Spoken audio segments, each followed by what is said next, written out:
ઉષ્મા પ્રસરણની પહેલી પ્રવૃત્તિ જોઈ કે જે ઘન પદાર્થમાં ઉષ્માનું પ્રસરણ થાય તેને શું કહેવાય? ઉષ્મા વહન.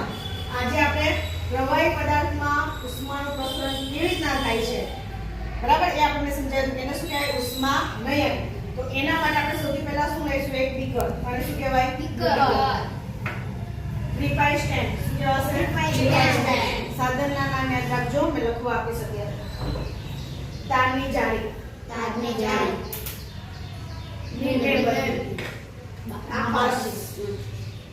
અને આ છે પોટેશિયમ પરમેંગેનેટ. શું છે? Potassium permanganate. અને છેલ્લે આપણે મેઇન પાણી એટલે કે પ્રવાહી વસ્તુ. સૌથી પહેલા આપણે શું કરીશું?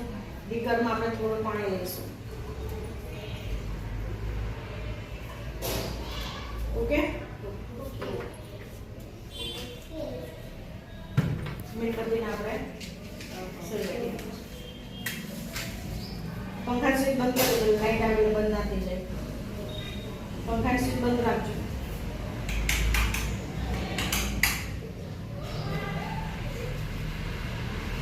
બરાબર. હવે અહીંયા આપણે પ્રીપાઈ સ્ટેન્ડ ગોઠવી દઈશું. એના પર શું મૂકીએ? તારની જાળી. તારની જાળી પર બીકર મૂકવાનું પાણી. એમાં સૌથી પહેલા આપણે શું નાખીશું?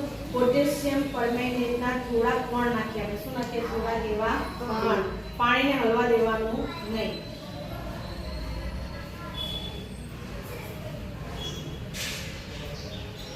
આખા દેખાય નીચે?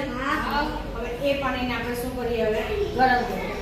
જ્યારે ગરમ કરીએ ને ત્યારે એનું નિરીક્ષણ તમારે કરવાનું થાય છે. જે પાણી પોટેશિયમ પરમેંગેનેટ કેમ નાખ્યું કે કલર પરિવર્તન થાય છે. એટલે કલર પરિવર્તન થાય, આછા ગુલાબી કલરનું થાય એટલે તમને દેખાય કે ગુલાબી કલર ગરમ થાય એટલે ક્યાં ચડે છે? ઉપર. દેખાય છે તમને? જોજો, હલાવતા નહીં ટેબલ. દેખાય? જો ગુલાબી કલર ક્યાં જાય છે? ઉપર જાય છે. એટલે કે ગરમ પાણી ઉપરની તરફ ગતિ કરે છે. અને પછી ઠંડુ પાણી જે છે ઉપર એ ગરમ થવા ક્યાં આવે છે? નીચે આવે છે. હજુ બરાબર ધ્યાનથી જોજો.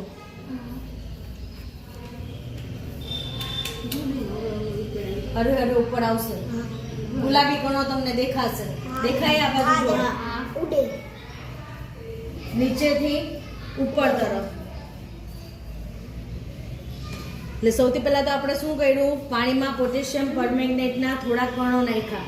બરાબર છે. પછી એને ગરમ કર્યું એટલે એ જે પાણીનું રંગ પરિવર્તન થશે એટલે તમને ચોખ્ખું દેખાશે કે ગરમ પાણી છે એ ક્યાં ગતિ કરે છે? ઉપરની તરફ. અને ઉપર જે ઠંડુ પાણી છે એ ક્યાં આવે છે ગરમ થવા? નીચે તરફ. જો હજુ દેખાશે તમને? ધીમે ધીમે ધીમે છોકરે દેખાય છે તમને?